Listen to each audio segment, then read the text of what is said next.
domingo para mim é um dia especial. Pego logo minha Bíblia, muito quero aprender. Vou contente para a escola dominical.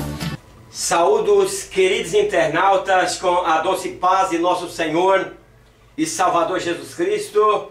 Eu quero agradecer a todos os internautas que têm compartilhado, que têm se inscrito no meu canal. Se inscreva agora mesmo, já entra aí, se inscreva no meu canal, você estará me abençoando aí com sua inscrição. E gostaria que você compartilhasse, fizesse seus comentários, pode fazer suas críticas. Eu sempre digo, desde que as críticas sejam aquelas críticas construtivas, né, para ajudar, você esteja aí à vontade também para fazer alguma argumentação sobre aquilo que está sendo ensinado, e porque vocês fazem parte, né, desse grande projeto de escola dominical virtual. A lição de hoje é a lição de número 7, tentação, a batalha por nossas escolhas e atitudes. Então nessa lição nós vamos estar apresentando aí para os nossos queridos internautas sobre tentação aí que depende aí das nossas escolhas. E nessa lição nós vamos estar vendo aí sobre quando Jesus Cristo foi tentado, né? Que foi levado pelo Espírito ao deserto, e ali ele foi tentado pelo diabo. E a Bíblia conta ali que ele, aos 40 dias e 40 noites, aí ele sentiu fome. E quando ele sente fome, quando ele sente sede, aparece ali Satanás para tentar e procurar que Jesus cedesse para que eles pudessem suprir a sua necessidade. Nós vamos estar vendo sobre esses pontos. Vamos ver que assim como o tentador chegou em uma hora que Jesus sentiu sede e fome, ele também pode chegar em nossas vidas nas horas que nós talvez estamos sentindo alguns desejos, tanto a tentação no campo espiritual como no campo material. Nós vamos estar vendo aqui que Jesus é o modelo, que Jesus é o exemplo de resistência, e assim como ele resistiu, nós também devemos resistir. Então nós vamos ver nesta aula que os termos tentação, né, e tentar, ele é aplicado na Bíblia no campo, tanto no campo secular como no campo religioso. Nós vamos levar em consideração o contexto das várias passagens bíblicas. Então gostaria que o querido internauta fosse até o final para poder entender aí, né, esta lição. E então nesta escola dominical virtual eu quero deixar claro o propósito dessa lição, né, que é essa lição de número 7, que é prevenir as consequências das tentações. Vamos estar mostrando que onde há contendas e confusões, ali é que Satanás arma ali a sua arapuca para que o crente seja ali preso pela arapuca de Satanás. Então ele vai te oferecer coisas que parece que vai te aliviar, mas vai só piorar. Então essa lição é uma lição de que nós precisamos estar atento. E aí, se você assistir essa videoaula, né, esta lição virtual, né, essa escola dominical virtual até o fim, você terá uma excelente oportunidade de gerenciar os princípios de moderação, mansidão e uma coisa muito importante. Vamos falar também que você precisa ter domínio próprio.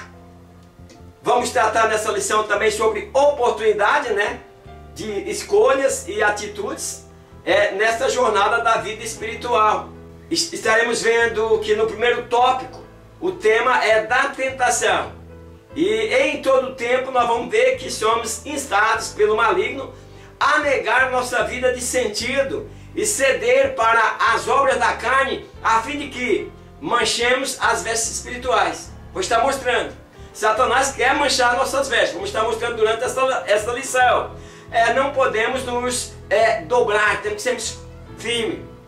Nós não podemos aí ceder às falsas promessas do maligno. Então precisamos perseverar na fé, né, no amor em Cristo, buscar a vontade de Deus para a nossa vida e nós precisamos honrar a Cristo até o fim da nossa caminhada. Que os queridos internautas possam aproveitarem bem esta aula, né? Esta lição de número 7.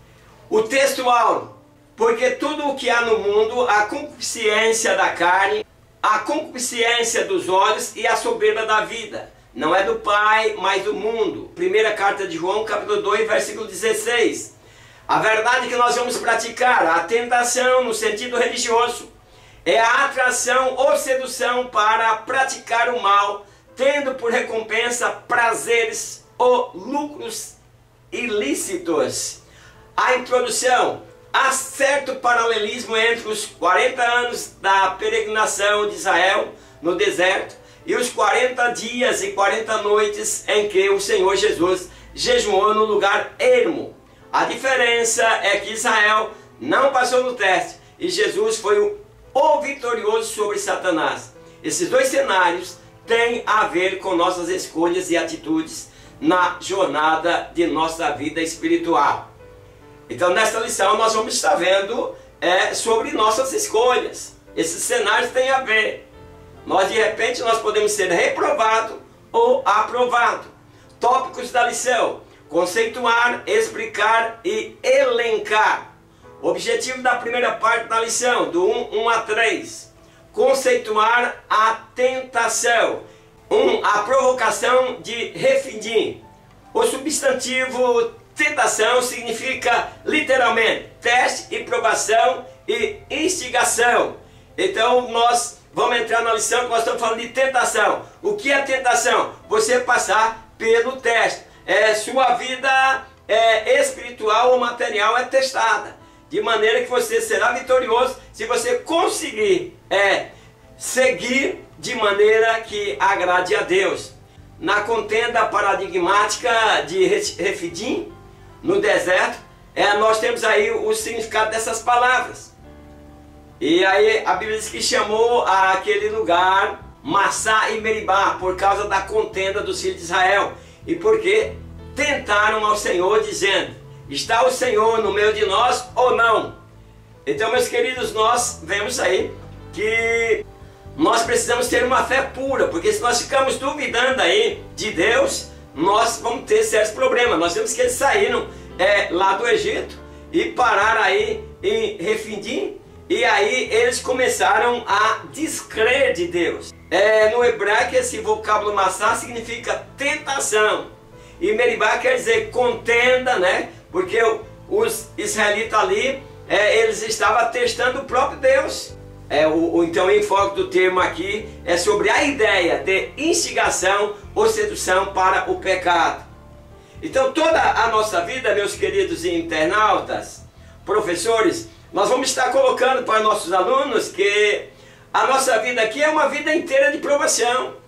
Sempre vai ter um obstáculo que nós teremos que saltar. É por isso que nós temos que estar preparados e nós precisamos estar conhecendo a verdade. Porque lá no deserto eles se reprovaram, porque eles não estavam, parece que, preparados para viver no deserto, e eles queriam muita facilidade. E a nossa vida, meus queridos, é de conquista. Você, aluno, você, irmão, você tem que procurar conquistar. Não é apenas você orar e achar que as coisas vão cair. Não, você tem que fazer a sua parte. A parte que o homem tem que fazer, só se ele não tiver condição. Mas se ele tiver condição de fazer, Deus não vai fazer. Então aqui nós vemos aí essa Massá e Meribá, né? Que são palavras que significam contenda, né? Provocação. Esse nome foi dado ao lugar por causa da contenda que aquele pessoal que tinha saído do Egito contenderam ali com o Senhor, né? Eles diziam: está o Senhor no meio de nós ou não? Quer dizer, começaram a duvidar. Não era fácil, né, para Deus suportar tal provocação, uma vez que aquele povo tinha Deus como guia. Nós sabemos que havia uma nuvem, né, que aplacava o calor, e havia uma luz que clareava os seus caminhos no deserto. Quer dizer, com tanta coisa evidente, esse povo ainda estava duvidando das obras de Deus. E aí às vezes Deus faz muitas coisas em nossas vidas, mas nós não recebemos bênção. Às vezes temos percursos na nossa vida atrasados, porque nós começamos a desconfiar do nosso Salvador. O 2 diz a experiência de Massá e Meribá. A experiência de Massá e Meribá, ninguém deve testar a Javé, o Deus de Israel, pois o nosso dever é obedecê-lo. Então, meus queridos, nós com tantas bênçãos que nós temos recebido, com a prova da nossa fé, chega de estarmos questionando Deus. Nós precisamos estar adorando e exaltando o seu nome. E porque nessa contenda aconteceu que eles tiveram uma reprovação divina. Porque eles serviu como um paradigma daquilo que não se deve fazer. Então nós precisamos pegar o povo de Israel como exemplo. Isso nós, que somos detentores da graça através de Cristo, nós não vamos nos portar desta forma. Questionar, tentar, intentar sobre a fidelidade de Deus, é uma dúvida que acaba trazendo prejuízos.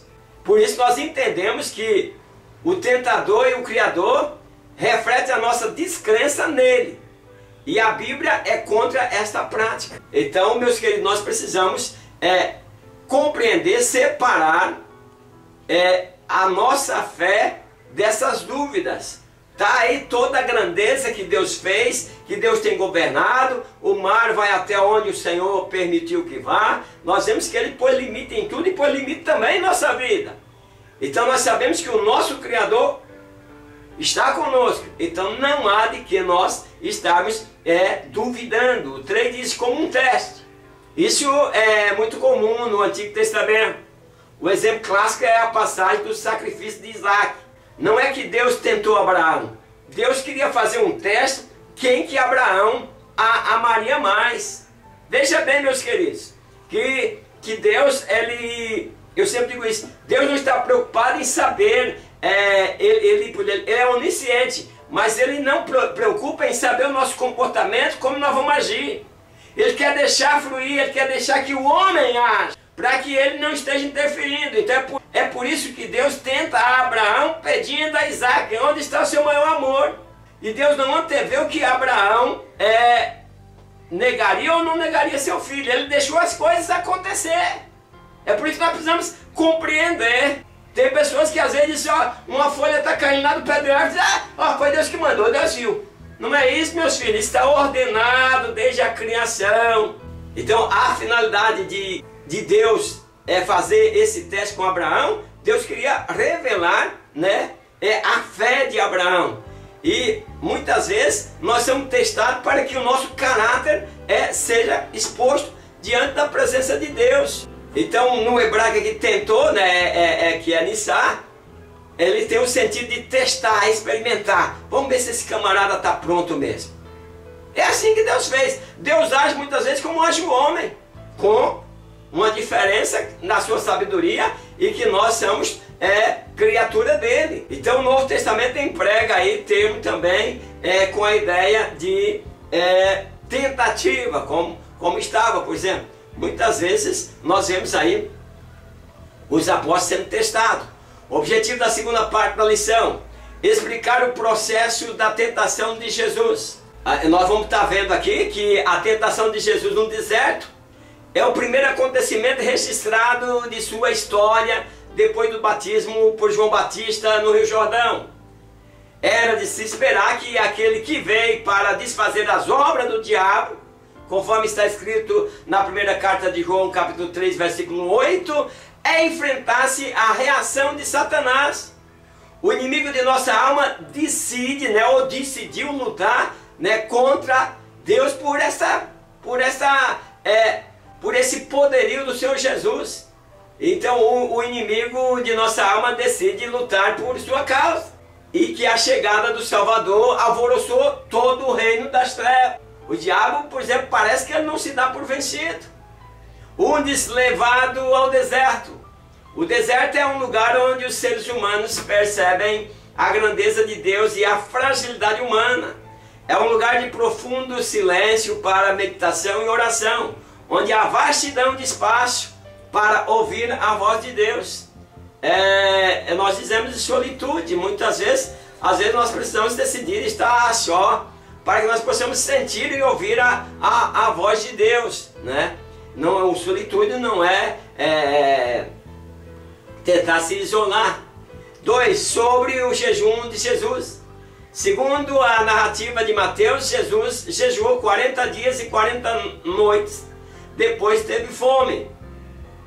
Então aí nós encontramos vendo sobre esse período em que Jesus fez esse longo jejum, esse jejum prolongado, né? Sendo Deus, na nossa visão ele não precisava, mas ele sabe porque ele jejuou. E ele também nos deu exemplo, nós precisamos jejuar. Não que nós conseguimos jejuar da mesma forma que Jesus jejuou, pois a Bíblia ela registra apenas 2 personagens bíblicos que praticaram um jejum tão prolongado de 40 dias, né? Moisés, né? Nós sabemos que Moisés ficou ali com Deus, né? Alimentado pelo Senhor por esse período. E depois nós temos Elias, né? Que também passou por uma situação específica, mas se nós olharmos direitinho, o anjo do Senhor apareceu lá, né?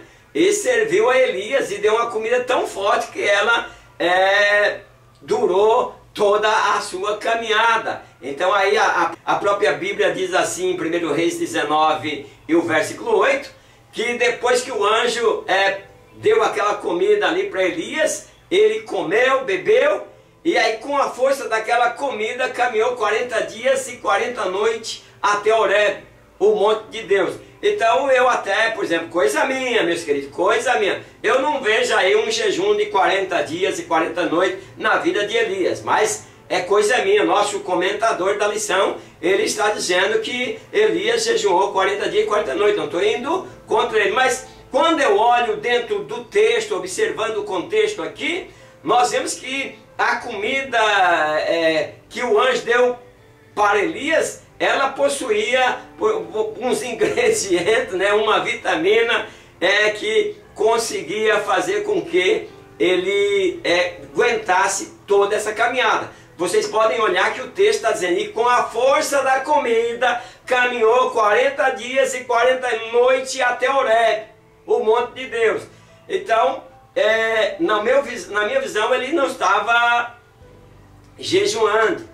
Aquela comida estava preparada para sustentar por toda aquela caminhada.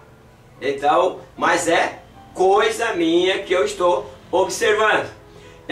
Então, isso mostra também, né, que esse tipo de jejum, 40 dias, 40 noites, não é a doutrina da igreja. Tem muita gente que diz, eu jejuei 40 dias, 40 noites, né? Eu sei que as pessoas fazem um jejum diferenciado. Eles levantam pela manhã, abrem o seu jejum, e quando é à noite eles agradecem a Deus, janta, e depois no outro dia eles começam com um novo jejum, né? Não é que eles conseguem jejuar 40 dias e 40 noites, como exemplo de Jesus e esses personagens que nós estamos exemplificando para os queridos internautas. O próprio Lucas afirma que Jesus naqueles dias não comeu coisa alguma, e terminado aqueles dias, ele teve fome. E aí o que acontece? Aí aparece o diabo para tentar ver se engana Jesus. 3. Como a tentação aconteceu? Está claro que Satanás se apresentou a Jesus de forma visível, mas os detalhes são desconhecidos. Nós não conseguimos entender. Nós sabemos que Jesus estava vendo Satanás, até porque Jesus era Deus. Não sabemos como foi esta aparição de Satanás para Jesus, porque nessa tentação, ela foi uma tentação literal, evidenciando detalhes, né, pela própria narrativa bíblica. Nós vemos que se evidencia de uma coisa real, e que Jesus esteve na presença de Satanás e Satanás na presença de Jesus. Então por isso nós podemos rejeitar a ideia de uma tentação subjetiva, simbólica ou visionária. Então com certeza Jesus mesmo contou essa experiência aos seus discípulos. Então não é uma coisa, não é um simbolismo. Então é importante, meus queridos, termos uma ideia bem clara acerca da depravação total, pois a doutrina nos ajuda a compreender a luta interna no processo da tentação. O homem, por natureza, é repleto de todos os tipos de maldade. É vazio de todo bem, é totalmente caído, sua alma está totalmente corrompida. Então o homem está super vazio. E se ele não for preenchido com Cristo, ele terá problema, porque Satanás irá conduzindo ele até levar ele ao abismo. O objetivo da terceira parte da lição, do 1 a 3, ele encara as tentações de Jesus. Então agora nós vamos estar mostrando sobre as tentações de Jesus. Nós sabemos que ele passou por uma tríplice tentação, né? Mateus e Lucas registraram as 3 últimas investidas de Satanás contra Jesus, e elas foram o ápice dessas tentações. Na verdade, Jesus foi tentado em todos os 40 dias. 40 dias foi tentado pelo diabo, é o que está escrito. E continuou sendo tentado durante todo o tempo de seu ministério. Então a Bíblia diz que 40 dias ele foi tentado. E aí Jesus nos dá exemplo que nós precisamos estar vigiando, porque se nós abrirmos uma brecha, Satanás aí caminha lado a lado conosco, procurando nos mostrar um caminho alternativo para que nós possamos rejeitar o caminho da salvação. Diz a primeira das 3 últimas tentações. O objetivo dessa investida diabólica era incitar Jesus a usar seus poderes em benefício próprio. Olha o problema. Satanás está procurando uma brecha para mostrar para Jesus que Jesus poderia usar seu poder em benefício próprio. Jesus sempre usou seu poder em benefício dos outros, porque se ele tivesse usado em benefício próprio, eu creio que Jesus não teria nem sido levado à cruz, porque foi muitas as afrontas que ele sofreu, e ele poderia ter exterminado com boa parte daquele povo naquela época. Então a declaração pública de Deus, nosso Pai, né, a respeito de seu Filho, quando Jesus foi batizado ali, apareceu, ouviu-se aquela voz, né? Esse é meu Filho amado, em que eu tenho prazer. E você acha que Satanás não ouviu Deus pronunciando que Jesus era seu Filho amado? Então, meus queridos, mesmo assim, o Satanás, ele é atrevido, ele vai desafiar Jesus quanto à sua identidade.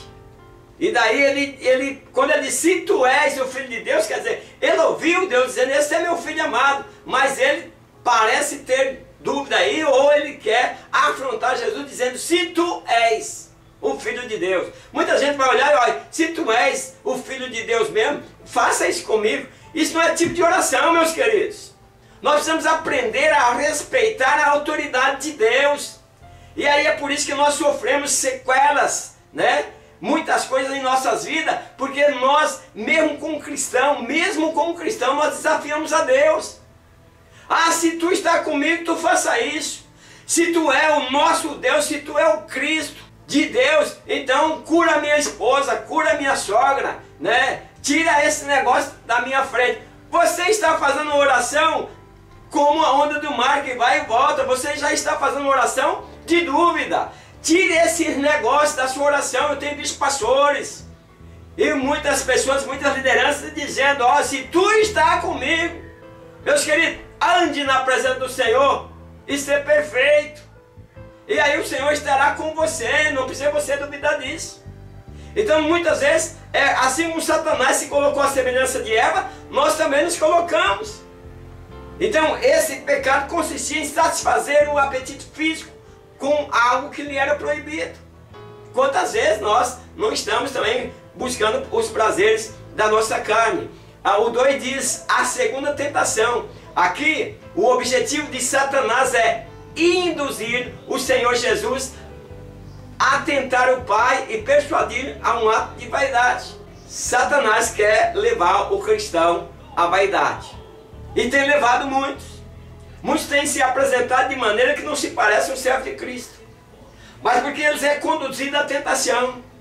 Quando você vê uma pessoa que está muito sensual na igreja, que está sendo até desejada por muitos irmãos, porque a mulher é objeto de desejo.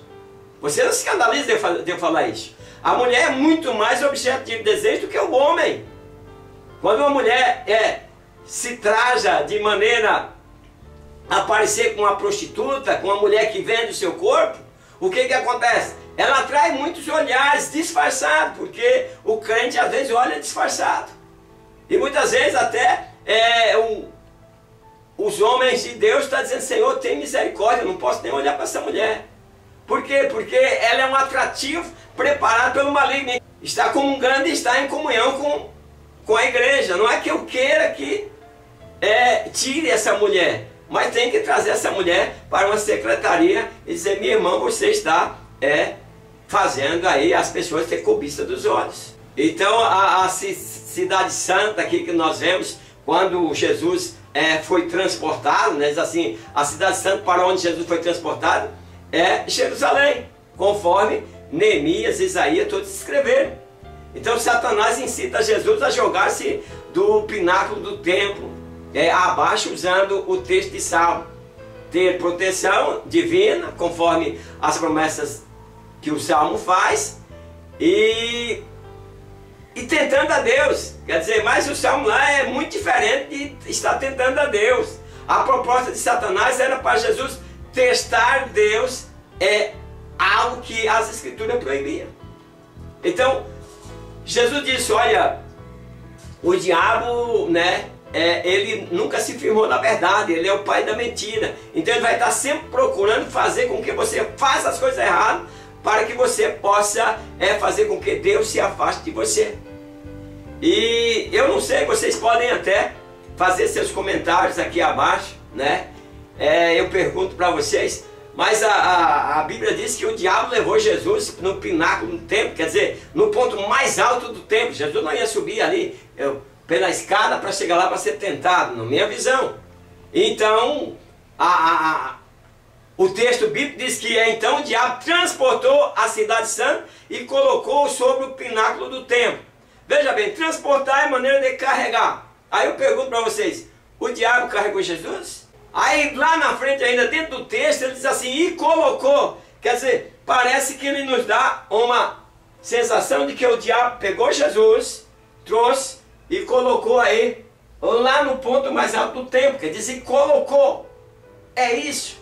Literalmente é isso? Isso eu estou perguntando para vocês, meus queridos internautas. Vocês podem fazer seus comentários aí abaixo, vai ser importante. Todos nós estamos curiosos, porque dentro do texto, o que nos faz entender é isso. Transportou e depois colocou. Isso dentro do nosso português fica colocado desta forma.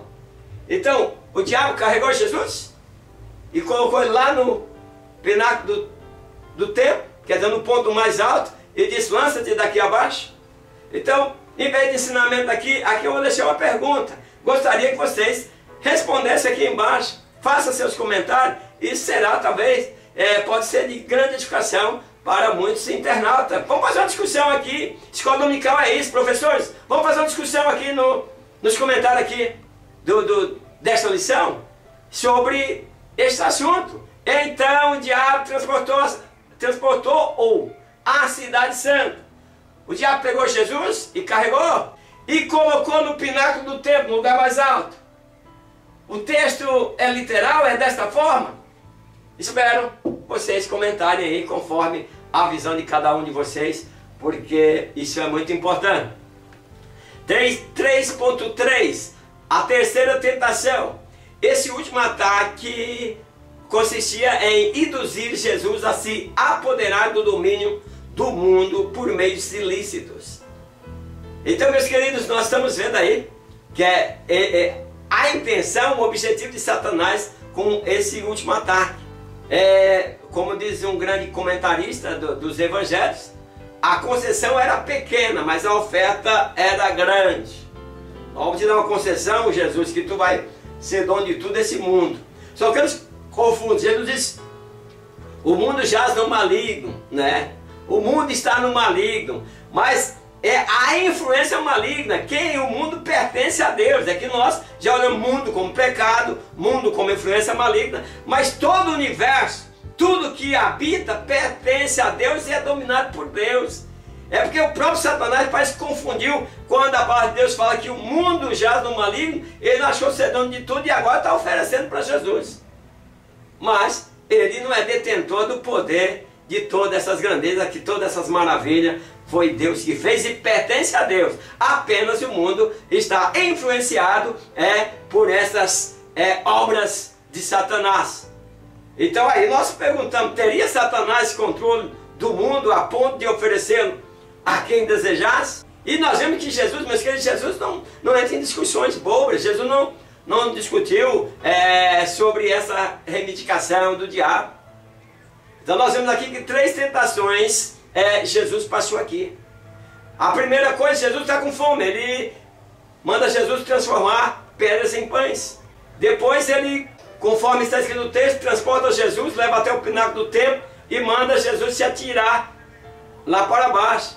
E daí ele ainda acrescenta que Jesus seria amparado por um anjo, né? E aí tentando citar o Salmo de maneira contraditória. Então nós vemos que o Novo Testamento mostra que Satanás, né, o Deus desse século, quando está falando Satanás, o Deus desse século, não está dizendo que Satanás é do mundo. O mundo não pertence a Satanás. Vamos levar no mundo tudo que existe, né? Ele pertence a Deus. O príncipe da potestade do ar. Ele é príncipe na maneira de fazer o mal. Os príncipes das trevas destes séculos, as hostes espirituais da maldade no lugar celestial. Quer dizer, o diabo agindo no nosso meio. Nós temos que ter cuidado. Nós temos que vigiar para que isso não venha acontecer.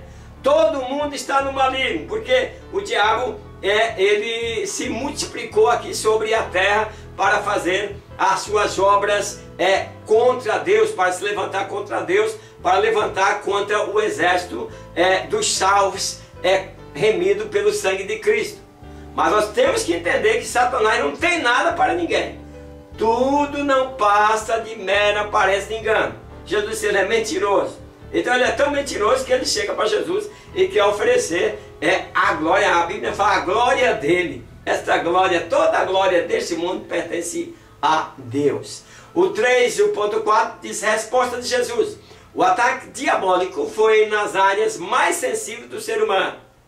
Jesus está mostrando para nós que assim como ele foi tentado, Satanás também vai nos tentar. E nós somos mais frágeis. Então nós precisamos estar como os pintinhos embaixo das asas da galinha. Nós precisamos estar debaixo da cobertura do sangue de Jesus, para que nós não venhamos a dar lugar e a obedecer os ardis conselhos malignos.